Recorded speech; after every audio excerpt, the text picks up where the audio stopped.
Right. So once again, colleagues, I welcome you to part B of our AUI 4863 tutorial orientation for the 2026 academic year. So I want us to proceed further with the discussion over this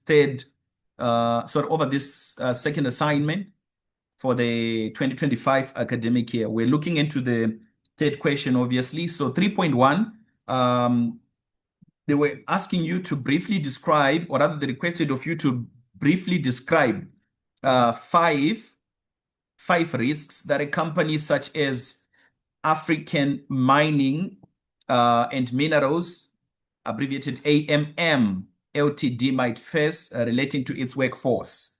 Right. So when you're evaluating a question of this nature, one of the things that should come into your mind, as I pointed out earlier, is to have an understanding of a risk description, because you're going to give some risks here, obviously, that affects this particular organization, but with respect to its workforce, right?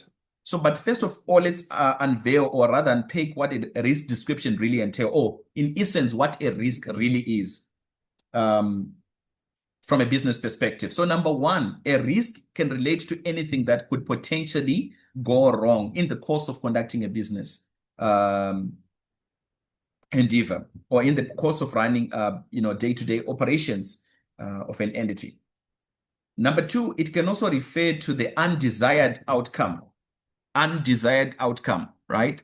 So for instance, you plan that you intend to make profits of X amount of money over a certain duration of time, say maybe over a period of 6 months, you expect that the business is going to break even, but it so happens that that target is actually not reached, or it's not actually met.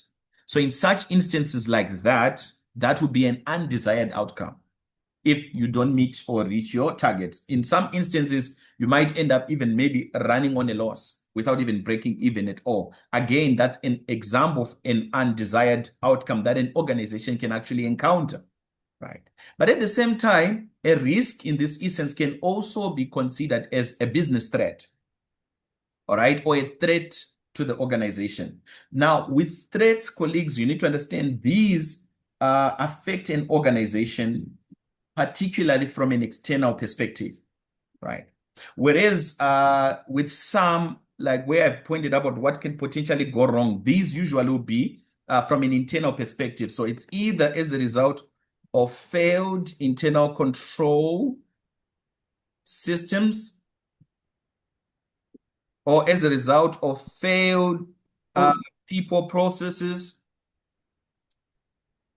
or let me say as a result of people failing to execute their duties accordingly. And that's what relates to what we're going to discuss in this context, right? So failed internal control systems, failed people management. Also, it can refer to procedures, or let me just say processes. Remember, as an organization, you have ways of doing things, right?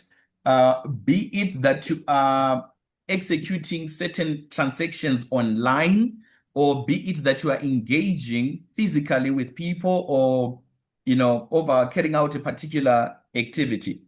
If that process, or if due process, is not followed, obviously that would end up resulting in undesired outcomes, or it can actually result in a risk that may be detrimental to the organization, right? So failed processes is another example. And lastly, failed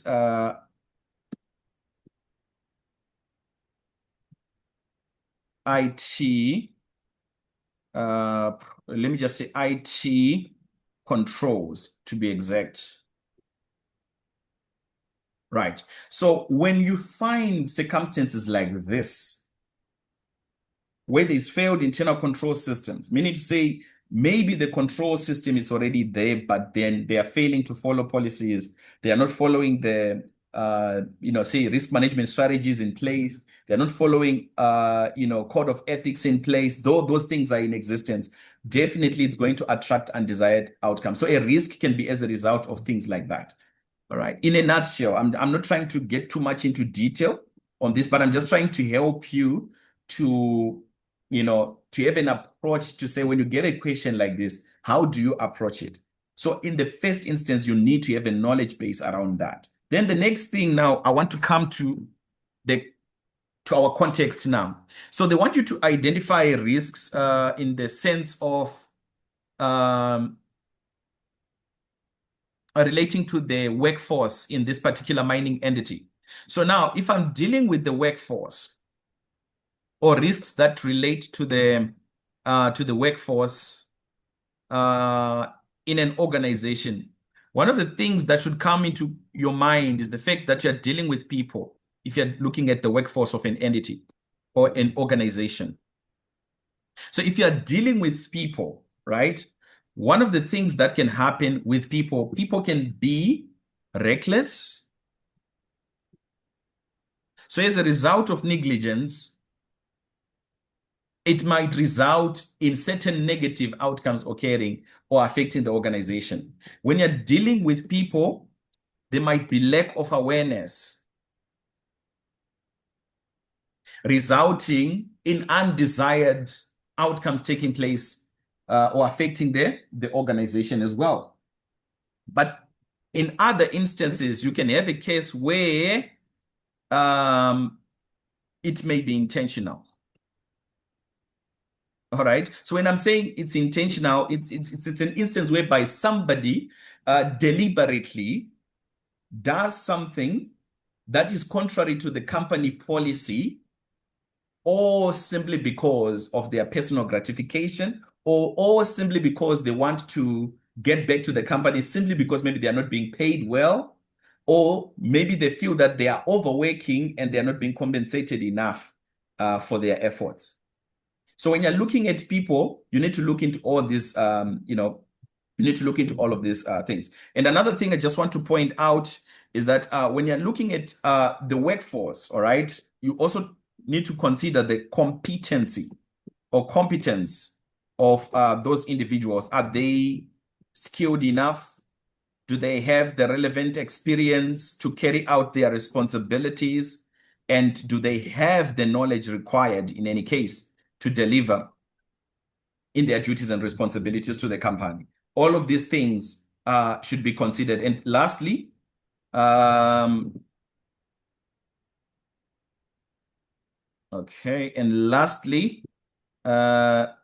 you need to then consider about the external threats that affects the workforce of the organization. External threats, obviously, it can be as a result of what's taking place in society.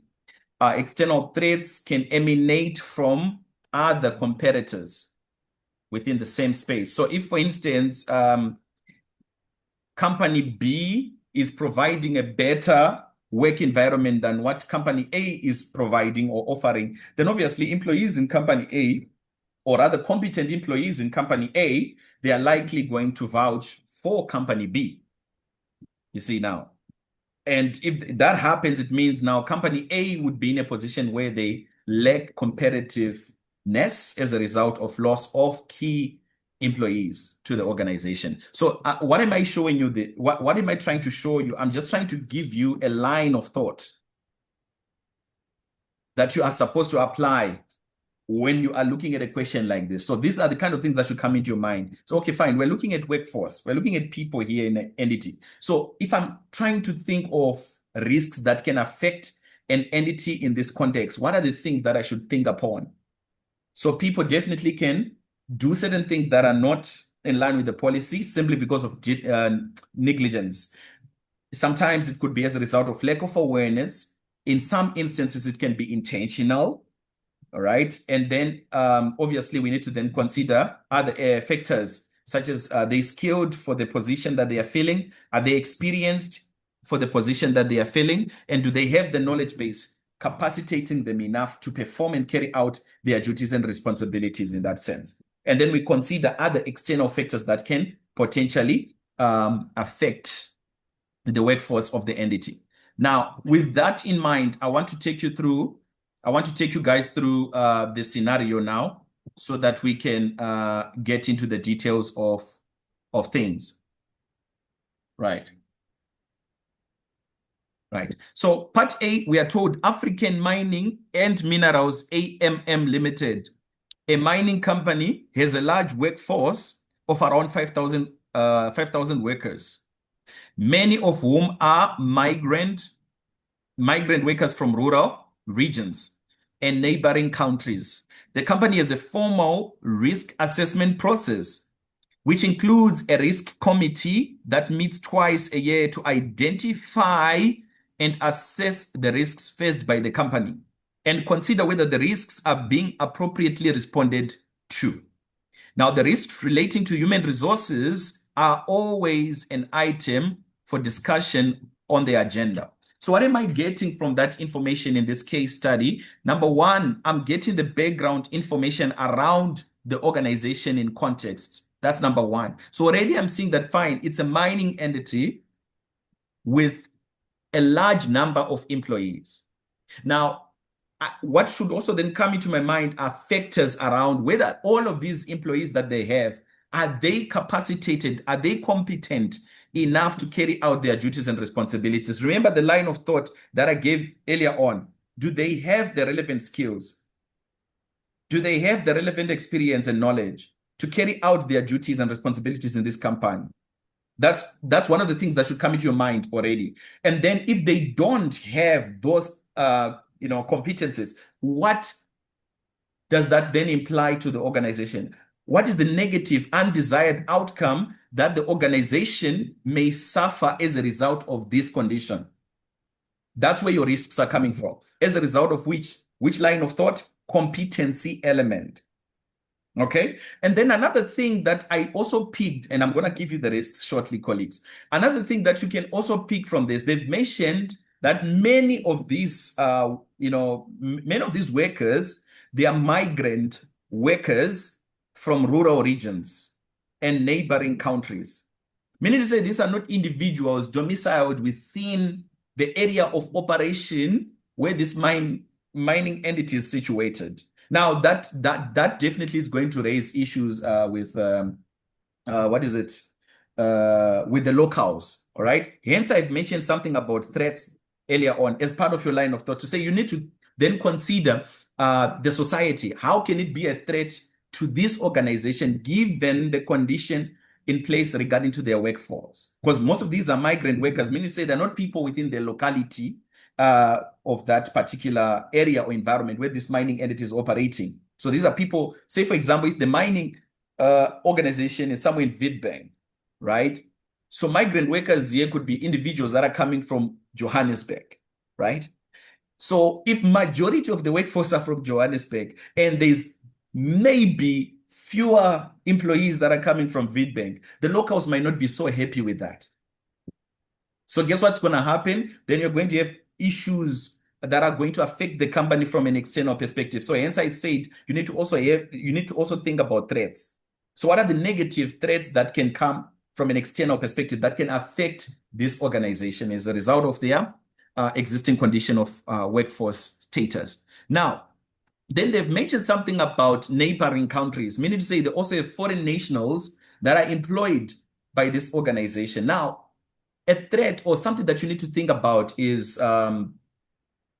whether these whether these foreign nationals have the relevant documentation that allows them to actually work within the country.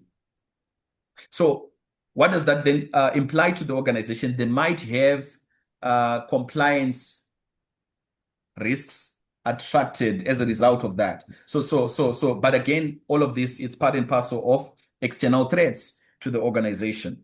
All right. So now I want to put these things in writing because I know I'm saying a lot of things, but I want you guys to see these things from a systematic point of view. Because all I'm giving you so far is just a line of thought, the approach that you can actually use in order for you to come up with the actual risk. So let's start with the first one. I had mentioned that there are migrants, workers, right, that are, working for this company. So what is an external issue that can actually take place? By the way, it will also incorporate the issue of migrants from outside of the country that are working for this company. What external factor or external risk can affect the organization given their working force condition? What do you think the locals are going to do? If yes. I'm listening. There might be a protest from the Yes. locals. Yes, there'll be protests. Yes. So when protests take place, how does that affect the company? Low production. Exactly. Disruption of mining activities, resulting in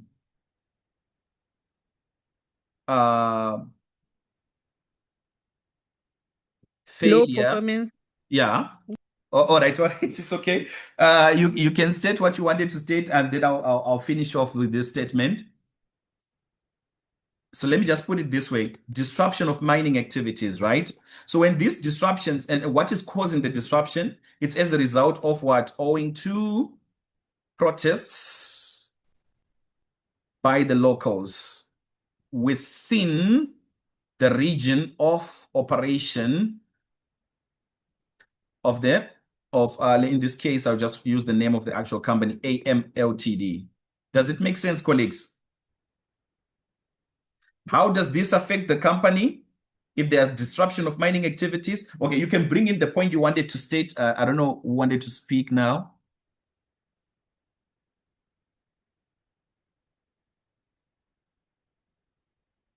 It was me. I was saying Okay. it may lead to low production Yeah. or low performance. Yes. Yeah. Yes. So failing to meet production targets, right? And consumer demands. Remember that a mining entity, from a practical point of view, they have arrangements with their suppliers, they have arrangements with their consumers, right? To say, look, you need to deliver production at such and such and such a time, all right?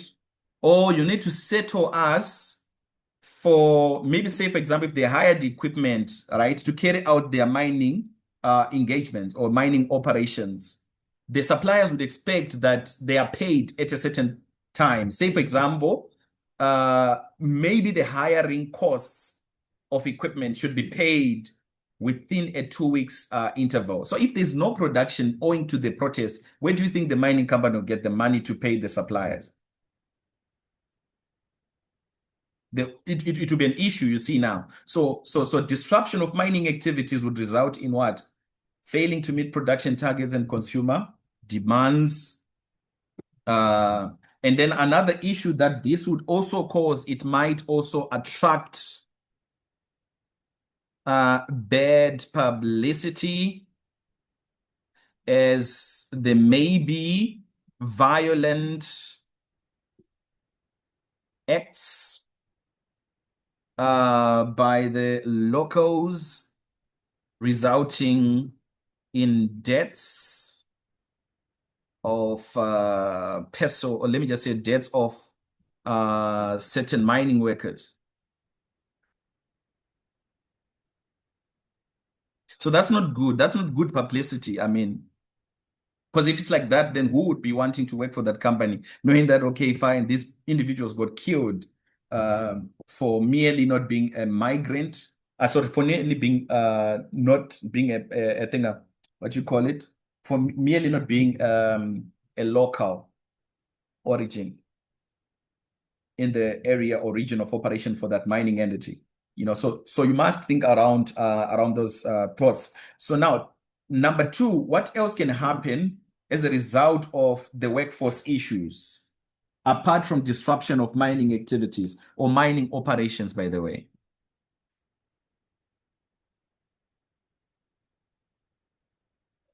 I think what you touched on to say potential non-compliance with applicable laws and regulation due to employing workers without the correct documents. Yeah, so it would actually attract compliance. So these are compliance risks, possibly leading to what? Litigation. Let me just say possible litigation.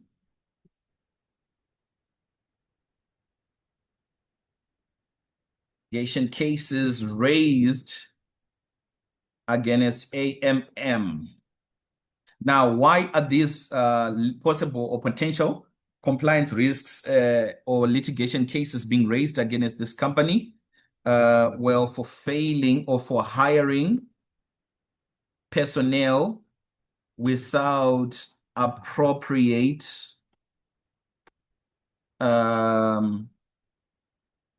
work documentations.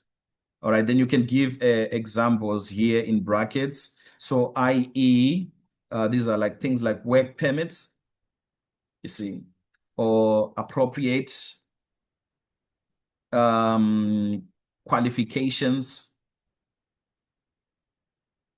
just to name a few, right? So that definitely may potentially attract litigation cases. What else could attract litigation cases apart from the issue of, hiring, individuals without suitable appropriate documentations?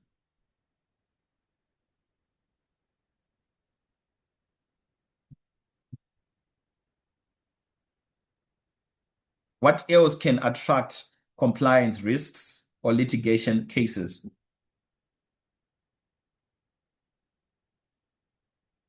Have you thought about mining accidents taking place and employees getting injured simply because the operational health and safety manager failed to assess, the health and safety drills for the mining workforce? You see that? So now that's where the element of negligence comes in. Do you see it, colleagues? Is it making sense? Yeah. Yes. So the compliance risks or possible litigation cases may arise. Yeah. So here I'm gonna say negligence. So owing to negligence by the health and safety negligence by the health and safety personnel resulting in mining mining accidents occurring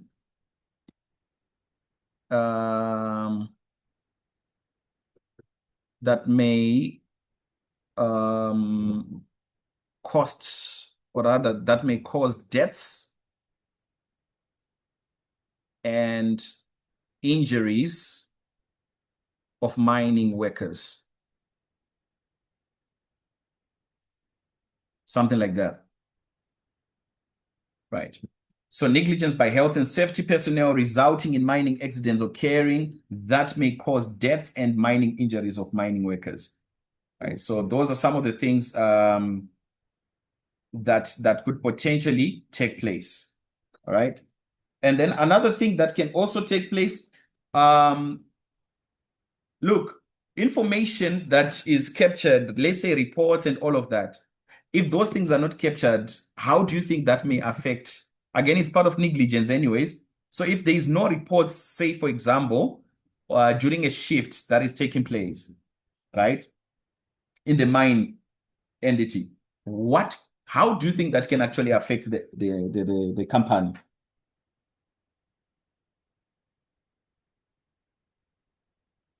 Or let's say somebody hacks their system. So those are what, remember I've mentioned something around failed internal control systems. I've also mentioned something about failed IT controls. So with failed IT controls, in this instance, it will be a case where maybe somebody hacks the IT system of the company. If that happens, it can potentially cause delays of payments of wages and salaries of employees. Does it make sense, colleagues? Yes. All right. So these are Guys, but if you can ask a question. Yes, please go ahead. Yes, with that one specifically, right? Just also Mhm. reading the background. Yes.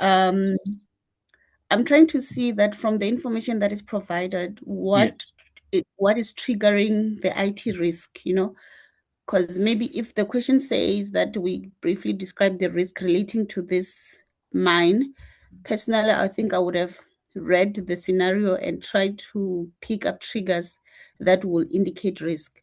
So for this Mhm. IT one, I Mhm. hear you that yeah, like it Good makes sense question. what kind of risk is that. Yeah, but Yes, Good. ma'am. I where, wanted to pose that as well. That's a very yeah, good where in the question. scenario? Thank you for that. All right. So I want to read this statement. You see where it says the company has a formal risk assessment process, right? Now, that would be where the trigger is actually emanating from. So the company has a formal risk assessment process, which includes a risk committee that meets twice a year to identify and assess the risks faced by the company. Identify risks and assess risks, faced by the company. All right. And the rest goes on and on. I don't want to read the rest of that. But during a risk assessment process, what is it exactly that transpires? That should be the first question one should ask themselves. So when you are performing a risk assessment, you are evaluating, or rather, it's a process where you identify risks that affect the organization from different angles, not only from how they are doing things manually, but also considering risks that can actually be as a result of the use of computer systems. Because I'm pretty sure a mining company that is listed, they have a system where they capture and record their uh, activities. All right, be it maybe production reports, production demands, things like that, or where they store, for example, their human resource detail, right? Human resource, they'll definitely have a human resource department which stores information of their employees. But I'm trying to make sure that I confine it to that because obviously we are dealing with human resource related type of risks here. So with the human resource department, their information in this case, all right, is usually stored in a computerized system, all right? So given that the information is stored in a computerized system, so if somebody is to hack that system, how do you think that would affect the company relating to the workforce? So obviously, if somebody hacks the human resource system and the payroll system, say, for example, people are not going to be paid on time or people are not going to receive their salaries at all. I don't know if that makes sense because obviously now you're not in a position where you have maybe the banking details for all the employees. So how are you going to pay them? Do you get the sense?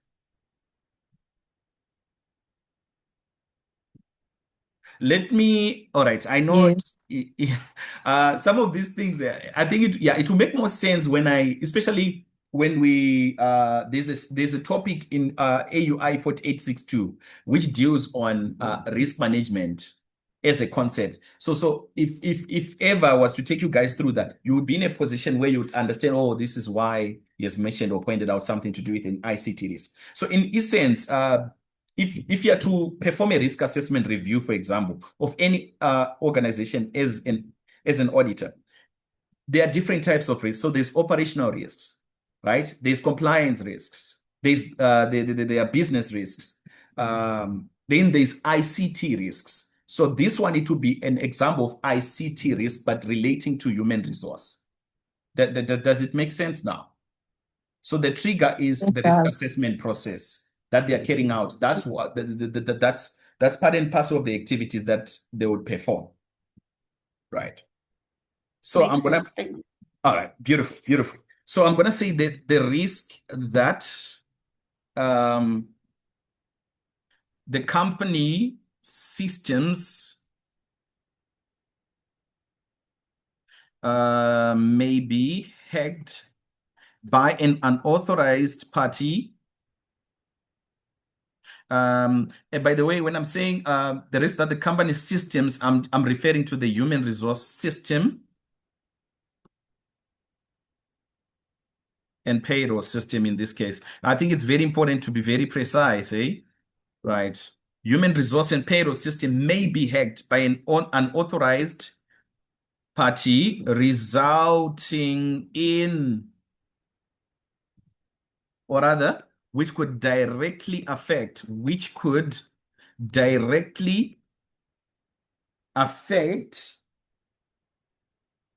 the processing of salaries and wages payments to employees or to personnel. Does it make sense? Yes, it does. Right. So, so the key thing to note is that the risk you give in this essence, it has to relate to human resource or to the workforce of the company. So in this case, do you realize that when with this type of an ICT risk, it's still related, to the human resource function in this company, right? And then I just want to, for the sake of time, I'm just going to try and put across the other ones here.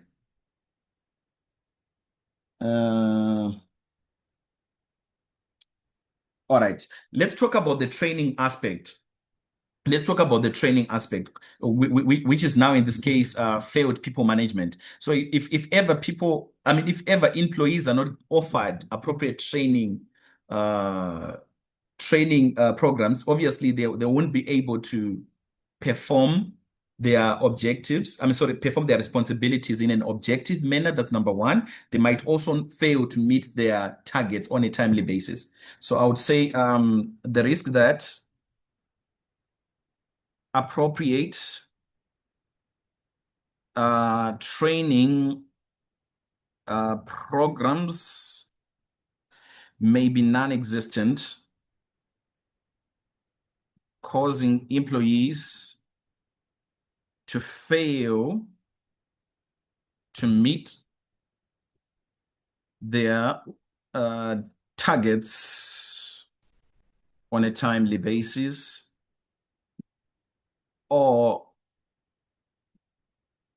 in an objective manner.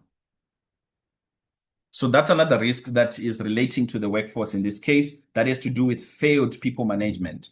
All right.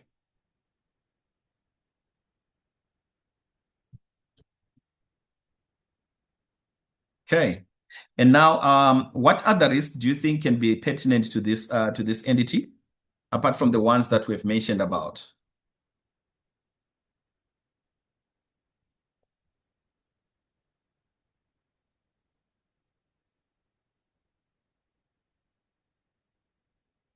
So anyways, so we've spoken about disruption of mining activities, right? We've spoken about compliance, possible litigation cases. We've spoken about the ICT risk. We've spoken about, lack of, so the risk that appropriate training programs may be non-existent, causing employees to fail to meet their targets on a timely basis or in an objective manner, right?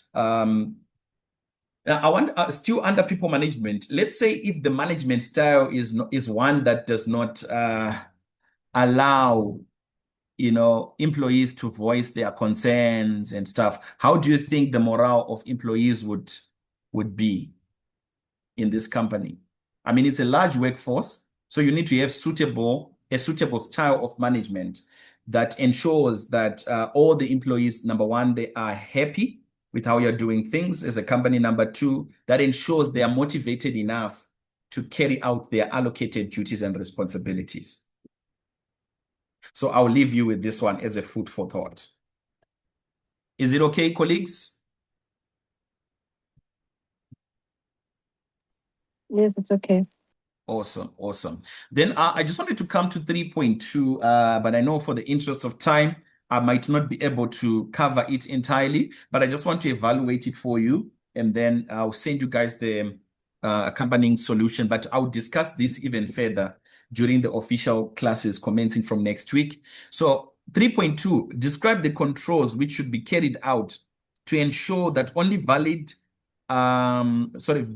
appointed new employees are added to the employee master file, and that all the details pertaining to the additions are accurately and appropriately recorded. So now, if I look at a question like this, and I'm analyzing it before I even go through the the paragraph or case study brief they've given above. Number one, you are going to respond in this question in two sections. So this first aspect, you're going to give controls that has to do with ensuring that only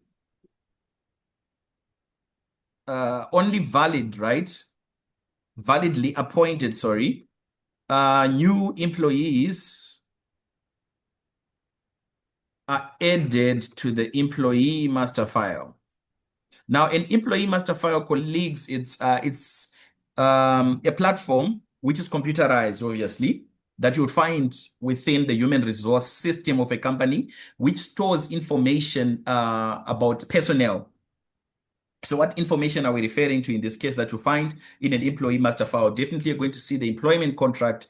It's also going to incorporate personal identification, detail, qualifications, and all that relates to that specific individual, even the banking details of that personnel.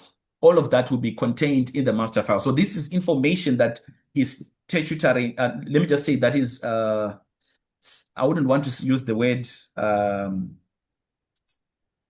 permanent per se, because remember, somebody can change their banking details, but it's information that does not change often, that relates to a specific individual in the company, right? That's the kind of information that you'd find stored in the employee master file. But how do we ensure that that information is valid? Those are the kind of controls that they wanted you guys to give here. So they are going to be in two forms. You're going to have manual type of controls, and then you're also going to have computerized controls in this case. Because remember, after all, the information will be contained in a computerized system. Okay, so that's important to note. And then the other aspect, it has to do with information and that all the details pertaining to the editions are accurate and completely recorded. So this has to do with what? Accuracy and completeness of master file records. Master file records. So that's the planning in responding to this question. I'm going to deal with it in detail during the official class that we're going to do from next week. So for today, I'll leave you with this just as a food for thoughts. Is it okay, colleagues?